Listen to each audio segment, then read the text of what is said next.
We are following a developing story tonight. A Russian spy ship too close for comfort spotted 30 miles south of the Naval Sub base in New London. Spy ships have been spotted along the East Coast a number of times over the past couple of years, but the timing of this sighting has a lot of people talking tonight. We're glad you're with us, everybody. I'm Darren Kramer. And I'm Ann Craig. This comes as controversy continues to grow now in the White House over whether members of President Trump's campaign were in contact with Russia. Today, our state lawmakers urging the president to take immediate action, calling the news of a Russian spy ship alarming and a threat to national security. Yeah, that ship is in international waters, but it's still a little close for comfort. Take a look. We have it on the map here. I'm going to widen this out a little bit for you and bring it over if I can. There we go. This, of course, the Naval Sub base in New London. About a 30-mile stretch to where this ship was last seen. So this is across Long Island here in international waters. But the ship is out there somewhere tonight. The News 8's Jason Newton live for us in New London tonight with what this all means for Connecticut and the nation. Jason. Darren, well, it's being called an unwelcome visit and a provocation for sure, but it is not unprecedented. And according to the political leaders here in our state, it's nothing too serious or worth overreacting about.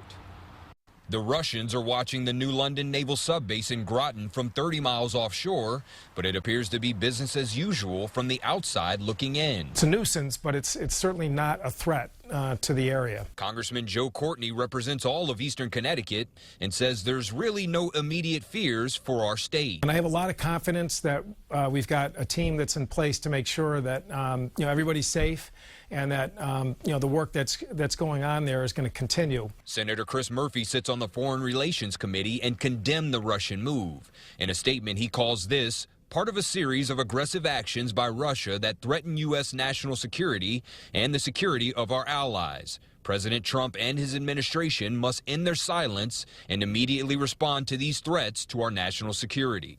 Matthew Schmidt is an expert on Russia at the University of New Haven and says this is normal operations for a spy ship to set up close to a sub base. Russians spy on us, and we also spy right back. Just trying to find out what the subs that are leaving Groton are doing, where they're going, who's on them, what the missions are, that kind of thing. It's a spy ship. It's not something that's going to attack Groton itself or attack Hartford or anything like that. But taken in the larger context, where a number of Russian provocations have taken place globally, including military jets buzzing closely to a U.S. Navy ship in the Black Sea, Russia's actions have taken on more concern. Sometimes what you do is you poke your enemy to see how your enemy responds because you learn something through that response. And then that's what he's doing.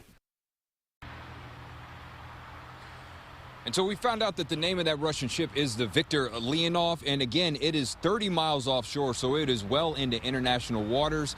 And there's just really nothing illegal about their move. We're live outside the sub base in Groton tonight. Jason Newton, News 8.